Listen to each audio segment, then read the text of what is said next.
तो hello everyone, आज हम अपना नया चैप्टर नहीं, पुराना ही चैप्टर ऑर्गेनिज्म एंड पॉपुलेशन का लास्ट टॉपिक डिस्कस करने जा रहे हैं, which is population interaction. Sorry, जो नई वीडियो है उसके आने में डिले हो गई, लेकिन कोई बात नहीं।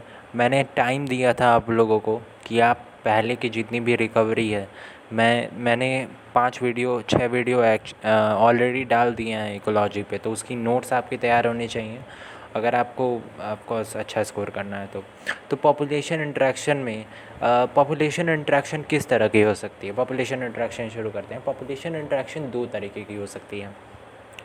या तो वो एक ही स्पीशी के दो विभिन्न विभिन्न जीवों के मध्य हो, दो विभिन्न विभिन्न ऑर्गेनिज्म के अंदर हो, या तो वही एक स्पीशी का दूसरे स्पीशी के साथ हो। ओके, तो जो एक ही प्रकार के स्पीशीज़ के बीच में होता है वो हमारे सिलेबस में नहीं है, बहुत थोड़ा है। ओके, थोड़ी सी लाइन एनसीईआरटी ने लिखकर ख़त्म कर दी है। लेकिन जो एक स्पीशी से दूसरे स्पीशी के बीच में चलता है, जिसे इंटर स्पेसिफिक कहते हैं, इंटर स्पेसिफिक पॉपुलेशन इंटरेक्शन, वो हमारे सिलेबस में है, वो हमें पढ़ना है। लेकिन उससे पहले इंट्रा स्पेसिफिक को मैं जल्दी से ख़त्म करने वाला हूँ। इंट्रा स्पेसिफिक मतलब जो एक ही स्पीशी के बीच में चले। ओके, तो इंट्रा स्पेसिफिक के बीच में देखो दो चीज़ें हो सकती हैं, या तो वो पॉजिटिव हो सकता है या तो वो नेगेटिव हो सकता है। पॉजिटिव होने का मतलब लाभ और नेगेटिव होने का मतलब हानि। ओके, तो कोऑपरेटिव अगर है तो उसमें बहुत सारी चीज़ें हो सकती हैं। हमने देखा है कि बहुत सारी स्पीशीज़ जो हैं वो झुंड बना के जब उन्हें फूड कलेक्ट करना होता है तो वो किसी एक जानवर पे अटैक कर देते हैं और उसे खा जाते हैं। ओके, इसके अलावा मीटिंग बिहेवियर, किस तरीके से वो एक दूसरे से मेट करते हैं और न्यू जनरेशन्स को हरी झंडी दिखाते हैं। इसके अलावा कम्युनिकेशन स्किल्स में भी हनी बी का एग्जांपल मैंने दिया था। हनी बी जो होती है वो जिग जैग मोशन करती है, एक्चुअली में वर्कर भी ऐसा करती है। ओके, कंपटीशन की बात करते हैं। कंपटीशन उन दोनों के बीच में हो सकता है। कंपटीशन जो है वो किस किस चीज़ के लिए हो सकता है। अगर वो एक ही प्रकार की स्पीशी है तो उसके लिए फूड सेम होगा, तो फूड के लिए, शेल्टर के लिए, लाइट के लिए, स्पेस के लिए, स्पेस मतलब जगह। ओके, और मीटिंग के लिए मतलब मीटिंग पार्टनर के लिए कंपटीशन हो सकता है। ओके, इसके बाद हमें पढ़ना है इंटर स्पेसिफिक। इंटर स्पेसिफिक में क्या होता है, एक स्पीशी का दूसरी स्पीशी के साथ इंटरेक्शन होता है। तो यही हमारे सिलेबस में है, यही हमें ब्रीफ में पढ़ना है। तो चलिए स्टार्ट करते हैं।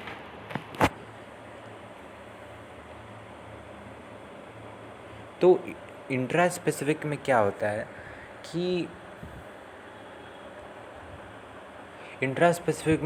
है कि एक स्पीशी की दूसरे स्पीशी के साथ हम देखते हैं तो ये भी पॉजिटिव और नेगेटिव दोनों हो सकता है, लेकिन इसमें अलग अलग चीज़ें आ जाती हैं। जैसे कि पॉजिटिव के कई प्रकार हो जाएंगे। जैसे कि पॉजिटिव की अगर मैं बात करूं जिसमें प्रॉफिट होता है तो उसके 3 प्रकार हैं, म्यूचुअलिज्म, कॉमनसिलिज्म और उसके बाद protocooperation. Okay, protocooperation और म्यूचुअलिज्म बहुत आपस में मिलता है, ठीक, लेकिन वहाँ पे भी कुछ अंतर है। और नेगेटिव की बात करें तो उसके भी 3 ही हम कह सकते हैं, एक्चुअली में 4 होते हैं लेकिन 3 कह सकते हैं हम। एक्सप्लॉयटेशन, जिसके अंदर पैरासिटिज्म और प्रेडेशन आ जाता है, और एमेंसिलिज्म और कंपटीशन। नाम से मत घबराना, मैं एक एक चीज़ पे जाऊंगा, जैसे जैसे चीज़ें ख़त्म होंगी तुम पढ़ो और उसके बाद एनसीईआरटी से मिलाओ, तुम्हें एक एक लाइन एनसीईआरटी की समझ में आ जाएगी। तो पॉजिटिव की बात करते हैं, जब हम म्यूचुअलिज्म की बात कर रहे हैं। ओके, तो ये पॉजिटिव इंटरेक्शन है। पॉजिटिव इंटरेक्शन में क्या होगा, सिर्फ़ और सिर्फ प्रॉफिट होगा, सिर्फ और सिर्फ प्रॉफिट होगा। ओके, या तो प्रॉफिट होगा या तो कुछ नहीं होगा। अगर नेगेटिव की बात करें तो प्रॉफिट और लॉस दोनों हो सकता है। ओके, प्रॉफिट भी होगा, लॉस होगा, लेकिन मेन बात यह है कि लॉस भी हो सकता है किसी को भी। तो म्यूचुअलिज्म की बात करते हैं। मेन जो चीज़ें हैं ना वो एग्जांपल्स हैं। म्यूचुअलिज्म का मतलब ये होता है कि एक के सर्वाइवल के लिए दूसरा हेल्प करे। सिम्बायोटिक रिलेशनशिप्स के जितने भी एग्जांपल्स हैं ना, सारे के सारे इस म्यूचुअलिज्म के अंदर लाई करते हैं। म्यूचुअलिज्म का दूसरा नाम है ऑब्लिगेटरी म्यूचुअलिज्म या सिम्बायोसिस। ओके, जितनी भी तरह के, जैसे कि अगर मैं बात करूं बैक्टीरिया, हमने पढ़ा था मोनेरा के अंदर बैक्टीरिया की एक प्रजाति होती है ट्राइकोनिम्फा। सीलिएटेड हमने सीलिएटेड प्रोटोजोअन्स के अंदर पढ़ा था, एक्चुअली प्रोटिस्टा में, ओके, प्रोटिस्टा में सीलिएटेड प्रोटोजोअन्स के अंदर हमने पढ़ा था ट्राइकोनिम्फा। वो ट्राइकोनिम्फा टर्माइट यानी कि दीमक के साथ एक सिम्बायोटिक रिलेशनशिप बनाता है, जिसमें वो दीमक को सेलुलोज डाइजेशन के लिए अपने सेलुलोज एंजाइम्स देता है और बदले में उससे फूड लेता है और शेल्टर लेता है। तो इसे हम सिम्बायोटिक रिलेशनशिप कहते हैं। सिम्बायोटिक रिलेशनशिप क्या होता है ये आपने पिछले साल भी पढ़ा है, और हो सकता है, हो नहीं सकता है, मैंने आपको पढ़ाया है इस चैप्टर में, ओके। दूसरा एक एग्जांपल मैंने माइकोराइज़ा का आप लोग को पहले ही बता दिया है। माइकोराइज़ा में क्या होता है, हायर रूट के हायर प्लांट्स के रूट होते हैं, मेनली लेग्यूम, और उसके बाद फंजाई जो है उन रूट्स में एक प्रोटेक्शन का काम करता है। फंजाई प्रोटेक्शन देता है और मिनरल वाटर के अब्जॉर्प्शन में मदद करता है। वहीं जो रूट्स ऑफ हायर प्लांट्स हैं वो फूड प्रोवाइड करते हैं, किसको, फंजाई को। लाइकेंस की बात करते हैं। लाइकेंस के बारे में हम बचपन से पढ़ते आ रहे हैं कि एल्गी और फंजाई, जिसमें एल्गी को फाइकोबायोंट, फंजाई को माइकोबायोंट कहते हैं, ओके। अब बात करते हैं फिग ट्री एंड वास्प की। बहुत हमने पिक्चर भी देखी होगी, the Ant Man and the wasp, okay. तो इसमें क्या होता है कि फिग ट्री मतलब अंजीर का जो पौधा होता है, ओके, अंजीर का जो पौधा होता है उसकी बनावट ही इस तरह से होती है, उसकी इन्फ्लोरेसेंस ही इस तरह से होती है। एक्चुअली में जो फिग ट्री होता है ना, उसमें एनसीईआरटी में भी लाइंस लिखी हुई हैं। आप देखोगे एनसीईआरटी में जब ये चैप्टर ख़त्म होता है उसके पहले वाले पेज की लास्ट वाली लाइन, ओके, तो उसमें एक इन्फ्लोरेसेंस की चर्चा होती है। वो इन्फ्लोरेसेंस का नाम उसमें नहीं दिया होता है। एनसीईआरटी कहती है कि it has a very unique kind of inflorescence. कैसा इन्फ्लोरेसेंस होता है वो मैं बताता हूँ।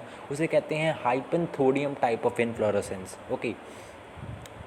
अगर फिग ट्री की बात करूँ तो फिग ट्री में एक ऊपर, अगर आपको पोरीफेरा की या किसी भी प्रकार की ऐसे स्पंज की अगर आपको याद है संरचना, उसकी स्ट्रक्चर, तो आपको पता होगा कि स्पंज के ऊपर ऑस्टियोल होता है और बाकी उसके पूरे शरीर में ऑस्टिया होते हैं। फिग ट्री के अंदर ऑस्टियोल तो होता है लेकिन ऑस्टिया नहीं होते हैं।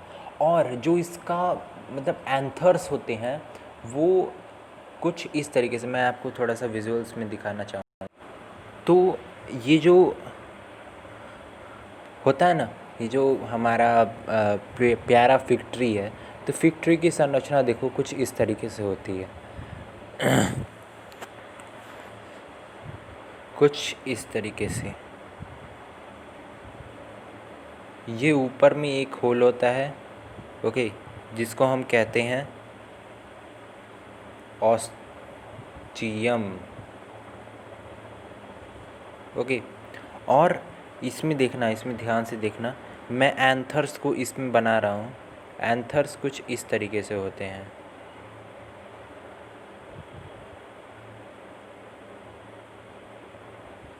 और नीचे की ओर वो जो स्टिग्मा स्टाइल ओवरी वाला पार्ट होता है वो होता है। तो वास्प जो होती है, जैसे मान लो ये वास्प है, सॉरी रंग दूसरा लेना पड़ेगा, मान लो ये वास्प है, ओके।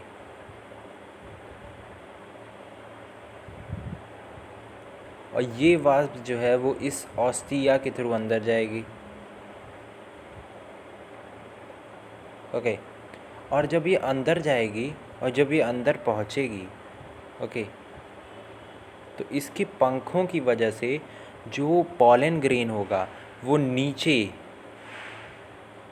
यहाँ स्टिग्मा पर गिर जाएगा और इस तरीके से इसका पॉलिनेशन हो जाएगा। अब वास्प को क्या हुआ, वास्प को यहाँ पे शेल्टर मिल गया, और शेल्टर मिल गया तो उसे तो मज़ा आ गया, उसे अपने अंडे देने की जगह मिल गई, तो उसे तो भाई उसके तो मज़े ही मज़े। तो ये आप समझ लीजिएगा, this is a very simple example जो हमेशा पूछ लिया जाता है। जो फिग ट्री है उसका क्या हुआ, उसका पॉलिनेशन हो गया, और जो वास्प है उसको अंडे देने की जगह मिल गई, तो इसे सिम्बायोटिक रिलेशनशिप इसीलिए कहा जाता है, ओके। अब ऑफ कोर्स अब सिर्फ शेल्टर के लिए नहीं, हो सकता है कि हो नहीं सकता है, वास्प जो है वो फैक्ट्री से फूड भी ले सकती है। ओके, चलो एक और एग्जांपल लेते हैं यक्का प्लांट और प्रोनोबा मॉथ के। यक्का प्लांट, प्रोनोबा मॉथ क्या होती हैं ये चीज़ें? एक्चुअली में जो मॉथ होता है, प्रोनोबा मॉथ, वो यक्का प्लांट की ओवरी में जाके अपने अंडे देता है और यक्का प्लांट की पॉलिनेशन हो जाती है। बस यही एक कहानी है। तो it is similar to fig tree and wasp. और जो नेक्स्ट मैं एग्जांपल देने वाला हूँ वो है ऑर्चिड एंड बम्बल बी का। तो सिर्फ सेक्सुअल सेटिस्फैक्शन के लिए बम्बल बी जाके ऑर्चिड पे जो फीमेल की तरह से अपनी संरचनाओं को बनाए रखता है। मैं सिंपल एक कहानी के माध्यम से समझाने की कोशिश करता हूँ। जैसे मान लो एक ऑर्चिड है, ओके, उसने अपनी संरचना को कुछ इस तरीके से बनाया, उसने अपनी संरचना को कुछ इस तरह से बनाया कि वो फीमेल बम्बल बी जैसी दिख रही है। अब ये जो बम्बल बी है, मेल बम्बल बी, वो जाएगा, उसे लगेगा कि वो फीमेल है, तो उस पर जाके कॉपुलेशन करने की कोशिश करेगा, लेकिन वो एक्चुअली में तो बम्बल बी है नहीं, तो वो जाके उसका पॉलिनेशन करवा देगा। और पॉलिनेशन करवाने की वजह से क्या होगा? ऑर्चिड को तो फ़ायदा हो गया, लेकिन बम्बल बी को क्या हुआ? बम्बल बी को सेक्सुअल सेटिस्फैक्शन मिल गई। तो इस तरीके से ये सिम्बायोटिक रिलेशनशिप है। ओके, तो आगे चलते हैं कॉमन सेलिज्म। कॉमन सेलिज्म बात करेंगे थोड़ी देर बाद।